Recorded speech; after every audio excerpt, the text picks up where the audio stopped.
Hello students, good morning. कैसे हैं आप लोग? I hope you are fit and fine there. आशा करते हैं आप सकुशल और घर पर ही स्वस्थ होंगे। तो देखते हैं आप लोग पढ़ाई ठीक ढंग से कर रहे होंगे, ऐसा विश्वास है मुझे। इसलिए मैं ग्रामर की एक सीरीज़ चला रहा हूँ जिसमें मैं लगभग ग्रामर के हर एक नियम, हर एक पार्ट को टच करूँगा, जो कि आपके एकेडमिक और अन एकेडमिक दोनों प्रकार की क्लासेस के लिए महत्वपूर्ण होगा। आज की क्लास में हम लोग पढ़ेंगे agreement of the verb with a subject, अर्थात सब्जेक्ट और वर्ब का एग्रीमेंट क्या है, सब्जेक्ट और वर्ब को एक साथ रखने के कौन कौन से कंडीशंस हैं, किस प्रकार सब्जेक्ट और वर्ब को रखने पर सब्जेक्ट के अकॉर्डिंग वर्ब में क्या परिवर्तन होगा और वर्ब के अकॉर्डिंग सब्जेक्ट में क्या परिवर्तन होगा। तो जानते हैं आज हम लोग इसका अध्ययन करेंगे। आज की क्लास बहुत ही महत्वपूर्ण क्लास है, क्योंकि बिना वर्ब के कोई सेंटेंस ही नहीं बनता है और सब्जेक्ट का जो एग्रीमेंट है वर्ब के साथ वो विशेष होता है। इसको बिना पढ़े, बिना जाने, बिना समझे हम अक्सर ग्रामर मिस्टेक कर बैठते हैं, बोलचाल की भाषा में भी और ग्रामर के लिए भी। तो समझते हैं, अंग्रेजी भाषा में क्रिया अपने कर्ता के अनुसार ही प्रयुक्त होती है। इस संबंध में निम्नलिखित नियम स्पष्ट हैं, ध्यान दीजिएगा। जैसे पहला नियम कहता है, वर्ब का पर्सन और नंबर वही होता है जो उसके सब्जेक्ट का है। सब्जेक्ट यदि एक वचन में होता है तो उसकी वर्ब भी एक वचन में होती है, और सब्जेक्ट यदि बहुवचन में होता है तो उसकी क्रिया भी बहुवचन में होती है। जैसे सतीश गेंद खेल रहा है, Satish is playing with a ball, ठीक है ना। Satish is playing with a ball, Satish एक गेंद के साथ खेल रहा है। यहाँ पर देखिए सब्जेक्ट और ये है इज़ वर्ब। जब सब्जेक्ट सिंगुलर नंबर में है तो उसका वर्ब भी सिंगुलर नंबर में हो जाएगा। एक वचन करता अगर है तो उसकी क्रिया भी एक वचन में ही होगी। अब देखिए दूसरा एग्जाम्पल है, वे लड़के नदी में स्नान कर रहे थे, वे लड़के नदी में स्नान कर रहे थे।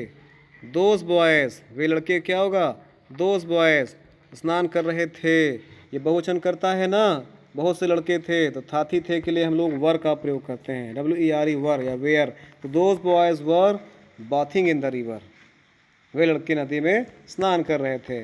जैसे इसका दूसरा नियम भी है। इसका दूसरा नियम कहता है, जब दो या दो से अधिक सब्जेक्ट एंड से जुड़े होते हैं तो उनका वर्ब प्लूरल नंबर में होता है, बहुवचन में होता है। जैसे हरीश और सतीश मित्र हैं, Harish and Satish are friends. चूँकि 1 and 1 दो हो गए और इंग्लिश में सिर्फ दो ही नंबर होते हैं, सिंगुलर नंबर और प्लूरल नंबर, या तो एक होगा या तो बहुत होगा। हरीश है, एक है, हरीश सतीश दोनों आ गए, बहुवचन हो गए, और बहुवचन होने पर उसकी क्रिया भी बहुवचन हो जाएगी। अभी सिंगुलर नंबर था, एक वचन था, तो इसका प्रयोग किया गया था। बहुवचन हो गया तो आर का प्रयोग करना पड़ेगा। हरीश और सतीश मित्र हैं, Harish and Satish are friends. अगला एग्जाम्पल देखिए इसी का, लिखा हुआ है, राम श्याम तुम और मैं सब घनिष्ठ मित्र हैं। देखो तो हम लोग क्या करते हैं, इसका बहुत अच्छा नियम है। हम लोग पहले सामने वाले को लिखते हैं, फिर पहले सेकंड पर्सन, फिर third person, then first person लिखते हैं हिंदी में। जबकि पहले फर्स्ट पर्सन, फिर सेकंड पर्सन और फिर थर्ड पर्सन। जबकि इंग्लिश में पहले सेकंड पर्सन, फिर थर्ड पर्सन और फिर फर्स्ट पर्सन। जैसे हिंदी इंग्लिश बहुत उदार चीज़ है। एग्जाम्पल ले लीजिए, जैसे आपके पास एक कढ़ाई है या प्लेट है, उस प्लेट में बहुत सारे लड्डू रखे हुए हैं। लड्डू बांटने के लिए आपको कहा जाता है, जब लड्डू आप बांटोगे तो पहले कैसे बांटोगे, पहले खुद खाओगे कि पहले जो पड़ोसियों को दोगे?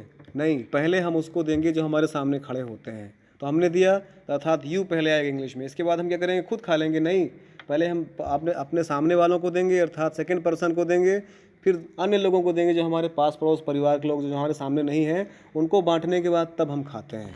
उसी प्रकार इंग्लिश में है, पहले सामने वाले को, फिर पास पड़ोस को, लास्ट में खुद खाते हैं। तो उसी प्रकार राम श्याम तुम और मैं सब घनिष्ठ मित्र हैं। तो मैं first person, you second person, Ram और श्याम थर्ड पर्सन। तो पहले सेकंड पर्सन आएगा यू, फिर इसके बाद third person Ram and Shyam, Ram Shyam, फिर और मैं एंड आई। तो पूरा मिलाकर हो जाएगा you, Ram Shyam and I all are friends. इसका तीसरा नियम कहता है, यदि दो सब्जेक्ट एंड से जुड़े हों और वे एक ही व्यक्ति अथवा वस्तु को प्रकट करते हों तो उनकी क्रिया एक वचन में ही रहती है। जैसे घोड़ा तथा गाड़ी दरवाजे पर हैं। तो क्या है, घोड़ा और गाड़ी एक दूसरे से जुड़े हैं, घोड़ा गाड़ी मिलाकर सिंगुलर नंबर तो है, ऐसा नहीं कि 2 घोड़े जुड़े हैं, 4 घोड़े जुड़े हैं, नो प्रॉब्लम इज देयर। बैलगाड़ी तो एक ही है ना, घोड़े बैलगाड़ी का हिस्सा बन जाते हैं तो सिर्फ एक बैलगाड़ी का ही नाम आएगा जब ऐसी स्थिति आती है।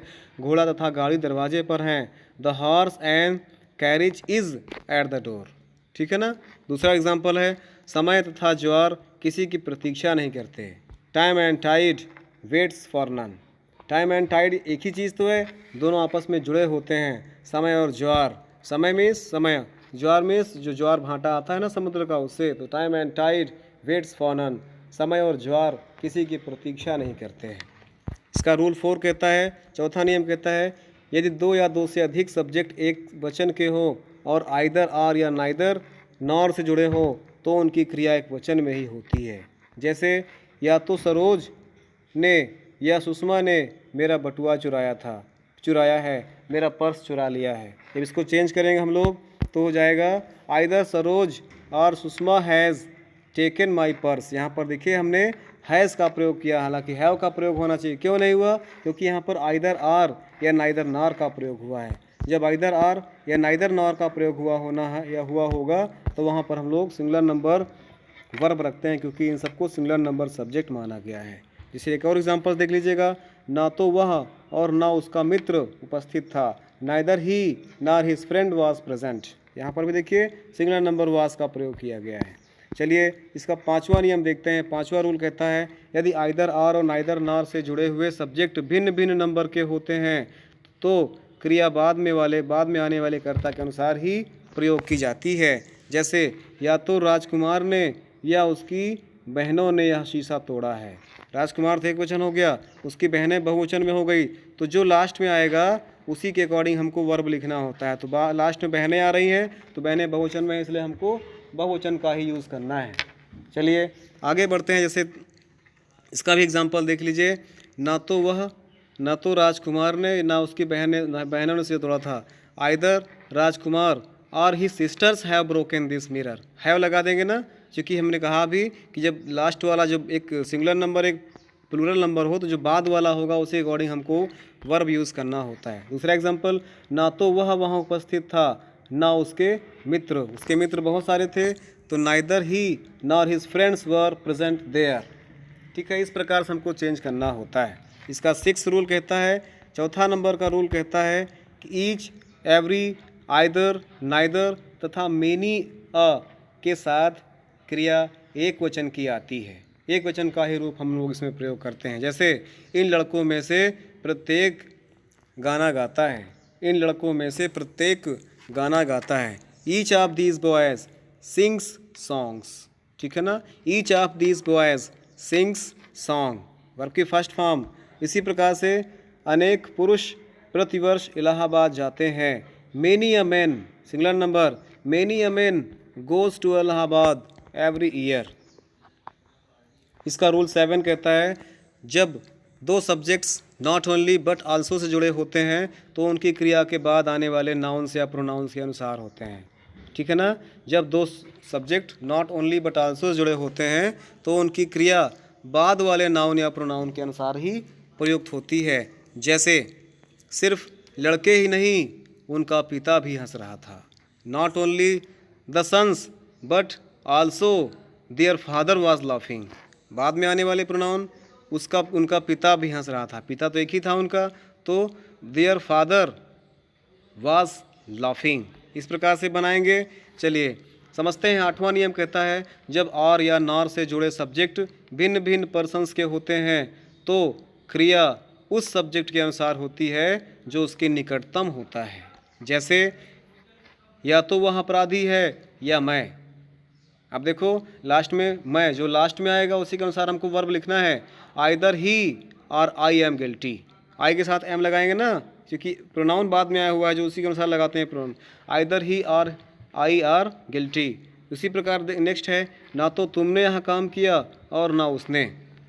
Neither you nor he has done this work. इस प्रकार से हमको इसको चेंज करना होता है। इसका 9th नंबर का रूल कहता है, 9वां नियम कहता है, कलेक्टिव नाउन से जब हमारा आशय किसी समूह से होता है तब उसकी क्रिया एक वचन हो जाती है।